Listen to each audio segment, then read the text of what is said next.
अस्सलाम वालेकुम स्टूडेंट्स। आज हम डिस्कस करेंगे टपोलॉजी MTS 634।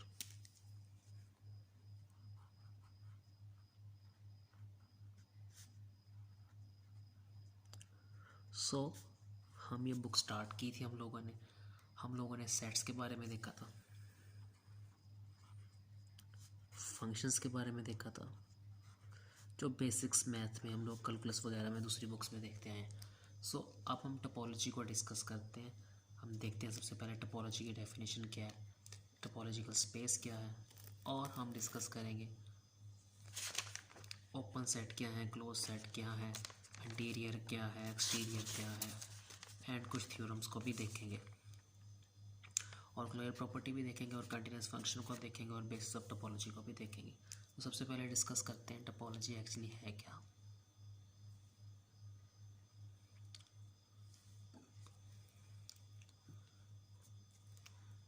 टपोलॉजी देखें, ग्रीक वर्ड से ड्राइव हुआ है। टोपोस का मतलब है प्लेस और लॉगी का मतलब study. Obviously biology, chemistry, logy का मतलब स्टडी होता है, bios mean life, logos mean living organism, anything else. So इस तरह से इसकी डेफिनेशन है, इसके वर्ड की डेरिवेशन है। सो टोपोस मीन प्लेस और लोगो मीन स्टडी। टोपोलॉजिकल स्पेस की डेफिनेशन को पढ़ते हैं। अब टोपोलॉजी यूज़ क्यों करते हैं हम लोग। यहाँ पे यूज़ लिख देता हूँ। देखिए, हम स्टडी करते हैं इसके अंदर ज्योमेट्रिकल शेप को, ज्योमेट्रिकल ऑब्जेक्ट्स को स्टडी करते हैं। वो ज्योमेट्रिकल ऑब्जेक्ट कौन से हैं, सर्कल है, स्क्वायर है, एक्सेट्रा। ये चीज़ें हम स्टडी करते हैं और इसमें जो डिफॉर्मेशन होती है वो कंटिन्यूस होती है, मतलब बॉडी की एक कंटिन्यूस डिफॉर्मेशन होती है। टोपोलॉजिकल स्पेस की डेफिनेशन को पढ़ते हैं। किसी भी सेट को टोपोलॉजिकल स्पेस हम किस तरह प्रूव करते हैं। देखिए, कहता है कि सपोज एक्स कोई एक फाइनाइट सेट है और कहता है एक सिंबल यहाँ पे इंट्रोड्यूस हुआ है टो, ये कहते हैं टो का सिंबल है। कहता है एक टो सिंबल है जो सबसेट होगा एक्स का। सबसेट का मतलब क्या है, मतलब एक्स के सारी एलिमेंट्स को क्या करेगा, कंटेन करेगा।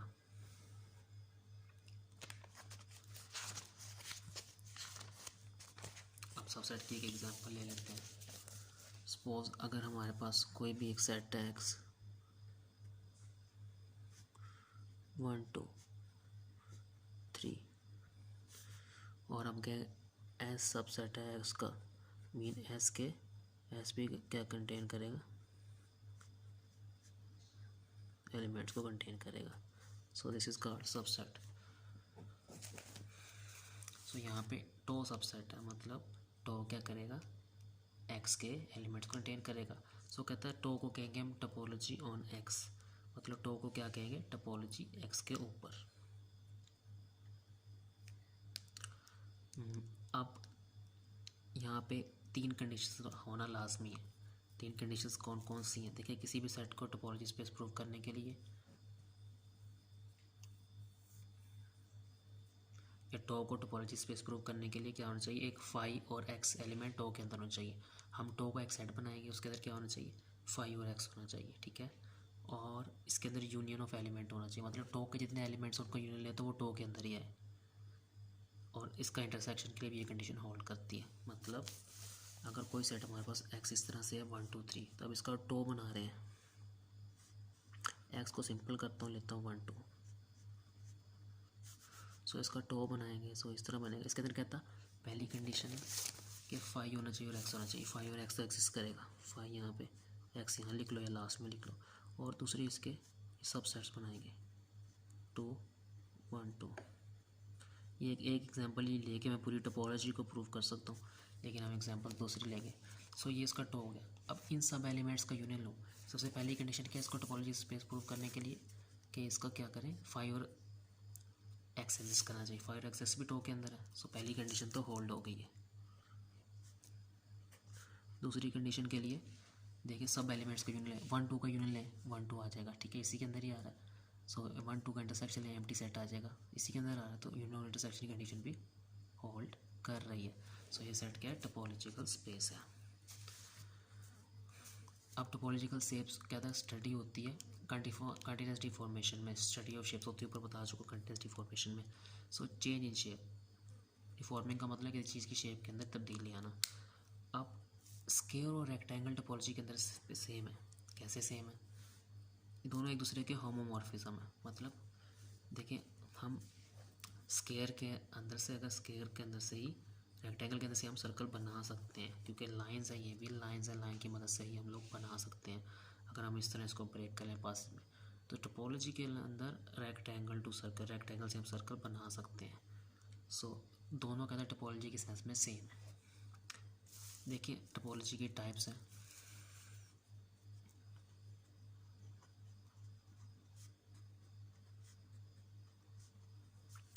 पहली टोपोलॉजी डिस्क्रीट टोपोलॉजी, मतलब हमें पेयर में हो एक्स एट टू और पावर सेट ऑफ एक्स हो, या x at two to of x हो, ठीक है, पावर सेट भी हो सकता है।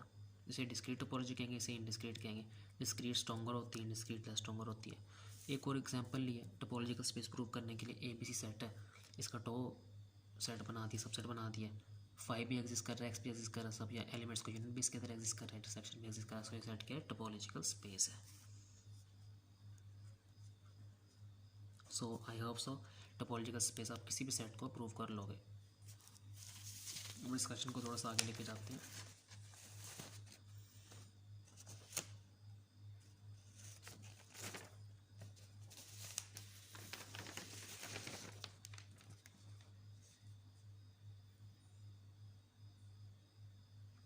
मैं टॉपिक्स इसलिए देख रहा हूँ क्योंकि मैंने काम रैंडमली किया हुआ, सो मैं आपको तरतीब से ही पढ़ाता हूँ।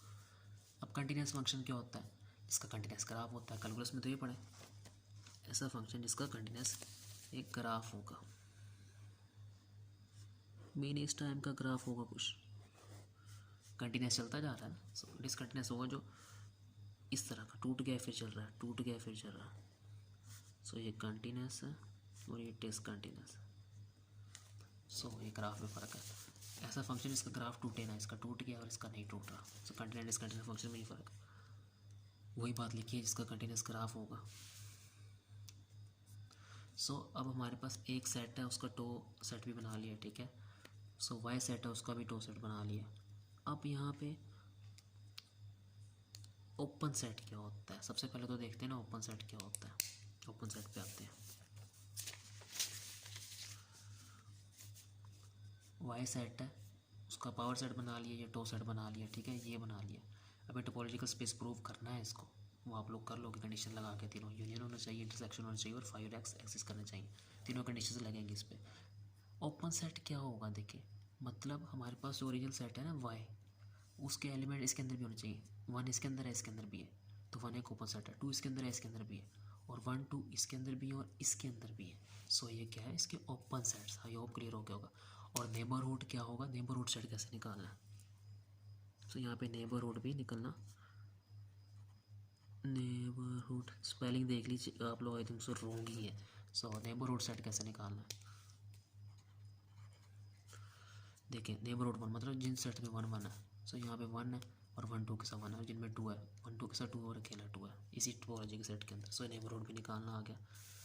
डेफिनेशन पढ़ लो इसकी। कहता है टो और एक्स कोई भी पेयर है, टोपोलॉजिकल स्पेस है। कहता है जो जी होगा ना कोई सबसेट एक्स का, सो जी के जो जी को कहेंगे हम क्लोज सेट। अब ये क्लोज सेट की डेफिनेशन है, सॉरी ओपन सेट की है।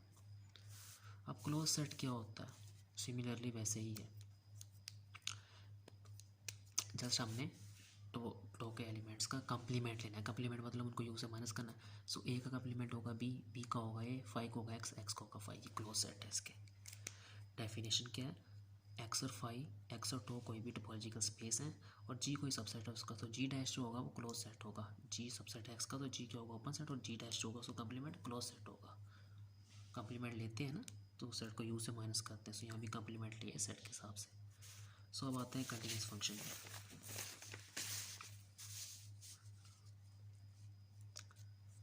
देखिए, draw circle for open set. हमने क्या करना है, जो ओपन सेट होगा उसके लिए सर्कल ड्रा करना है। अब इन दोनों में हमारे पास पहले सेट में ओपन है, ए आ रहा है और बी आ रहा है, तो ए बी ओपन हो गया। दूसरे सेट में 1 इसमें भी आ रहा है, 2 इसमें भी आ रहा है, तो 1 और 2 ओपन हो गया। सही है, 1 और 2 क्या हो गया, ओपन हो गया। लेकिन यहाँ पे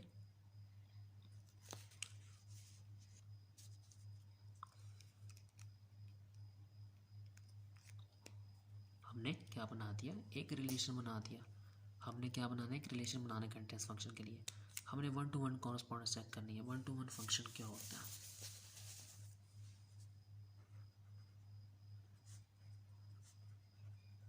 बाइजेक्टिव फंक्शन डिस्कस कर चुके हैं। 1 होता है और ऑन टू होता है, मतलब ए सेट के हर एलिमेंट बी सेट के हर एलिमेंट में ए की इमेज बनाए। ये A1 है, ये A2 है, B1 B2 ए की इमेज बनाए, ठीक है। एक यूनिक एलिमेंट हो बी सेट के अंदर, ए सेट के एलिमेंट का एक बी सेट के अंदर यूनिक एलिमेंट हो, एक से ज़्यादा हो। सो देखिए ओपन सेट के जितने एलिमेंट है दोनों सेटों के वो लिखती हैं और उनको कॉरस्पॉन्ड करती है।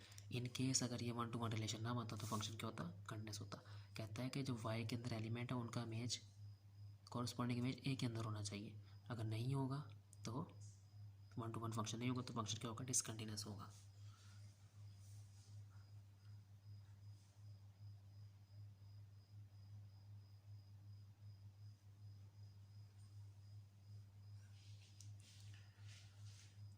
हम डिस्कस करते हैं इंटीरियर एक्सटीरियर पॉइंट क्या होता है। इंटीरियर एक्सटीरियर पॉइंट की एग्जांपल को मैं थोड़ा आसान करके एक्सप्लेन करता हूँ। देखिए एक तो रिप्रेजेंटेशन देख लेते हैं इंटीरियर पॉइंट।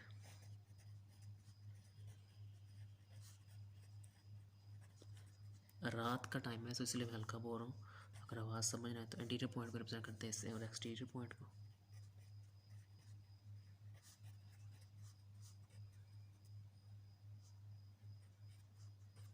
भी होगा, या होगा कुछ भी होगा। अब इंटीरियर एक्सटीरियर किसी पॉइंट को कैसे लेते हैं, इसी सेट को देखता हूँ मैं। इंटीरियर का लेने का तरीका क्या, हम देखते हैं जो हमारे पास ना दो सेट गिवन है। यहाँ पे एक और सेट लेता हूँ मैं,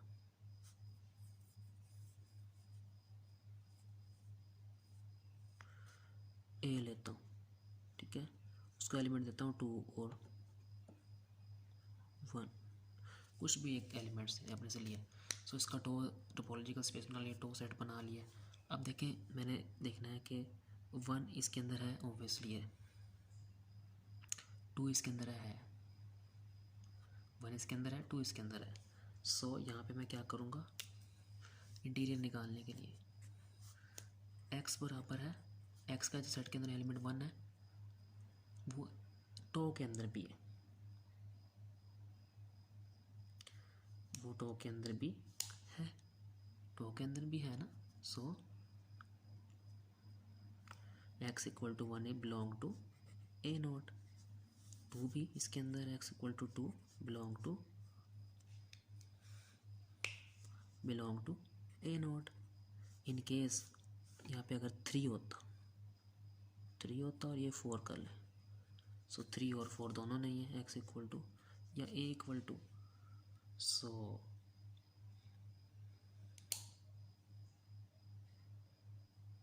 दोनों सेट के लिए एक्सटीरियर इंटीरियर निकाल सकते हैं। सो x इक्वल टू, जब x कितना है, या a लिख सकते हैं, a लिख सकते हैं, equal to 3 unequal to A not. So ये इंटीरियर पॉइंट नहीं है, 4 भी नहीं है।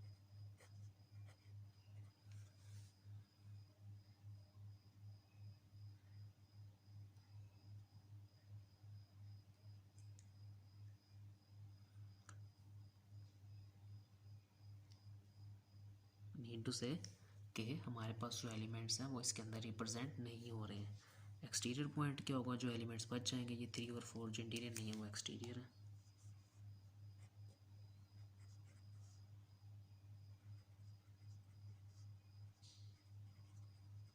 किसी भी सेट का एक्सटीरियर। सो मैं रिप्रेजेंट कर दूँ, थोड़ा एक्सप्लेन कर दूँ दोबारा से। हमने हमारे पास 2 सेट्स होने चाहिए। सो 2 सेट्स के लिए निकालना इंटीरियर, एक सेट के लिए निकालना। सपोज मैं एक सेट के लिए निकाल रहा हूँ इसके लिए। सो अब निकालने का तरीका क्या है, सिंपल है। जो एलिमेंट्स उस सेट के इसके अंदर होंगे सो वो किसको बिलोंग करेंगे, इंटीरियर को।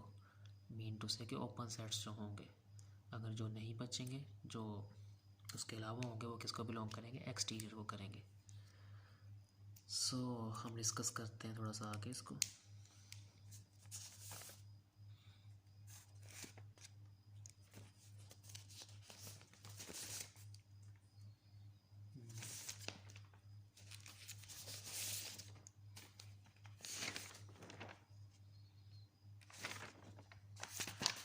देखते हैं कि बेसिस क्या होता है टोपोलॉजी में। अच्छा, एक थ्योरम पढ़ा देता हूँ, ब्रांस्टन थ्योरम। सो कहता है ए और सी दो सेट हैं, cardinality of A less than equal to cardinality of C होगा और cardinality of C less than equal to cardinality of A होगा, और जब ए बराबर होगा सी के कार्डिनैलिटी के साथ। अब किस सेट की बेसिस कैसे निकालते हैं? एक सेट गिवन है, उसका टो सेट बना लिया, और एक बी सेट उसका बेसिस होगा। मतलब हम इसके फाइव का यूनियन फाइव से लें तो फाइव आएगा, ठीक है। इसके हर एलिमेंट का यूनियन लें, ए बी का यूनियन ए बी के साथ लें तो ए बी इसी सेट के अंदर से आएगा। सो ये सारे क्या होंगे? बेसिस होंगे। ए बी का सी डी के साथ लें तो वो भी इसी सेट के अंदर से आएगा। सो ये भी क्या होगा? ए बी सी डी, ये भी इस सेट के अंदर ही आया ना, सो ये बेसिस होगा, बेसिस का सेट होगा। सो आई होप सो आपको क्लियर हो गया होगा जो मैंने आज बताया है जी। आज की वीडियो को मैं शॉर्ट कर रहा हूँ। सो हम लोगों ने आज डिस्कस किया बेसिस क्या होता है, दैन हमने डिस्कस किया थ्योरम, ब्रांस्टन थ्योरम। सो इंटीरियर एक्सटीरियर पॉइंट को देखा है। बाकी इसकी क्लास भी जल्द स्टार्ट करने वाला हूँ मैं। सो ऑनलाइन ट्यूशन, अगर आप लोग ग्रुप में ऐड होना चाह रहे हैं सो काइंडली मुझे बता दीजिएगा, मैं लिंक दे देता हूँ नीचे। सो हमने देखा है कि टोपोलॉजीज पे किस सेट को कैसे प्रूव करना है, टो सेट क्या, ओपन सेट क्या, क्लोज सेट क्या और नेबरहुड क्या है। सो अगर वीडियो पसंद आए प्लीज़ इस वीडियो को लाइक करिएगा, कमेंट करिएगा, शेयर करिएगा इस वीडियो पे, और चैनल को ज़रूर सब्सक्राइब करें। टेक केयर, अल्लाह हाफिज़।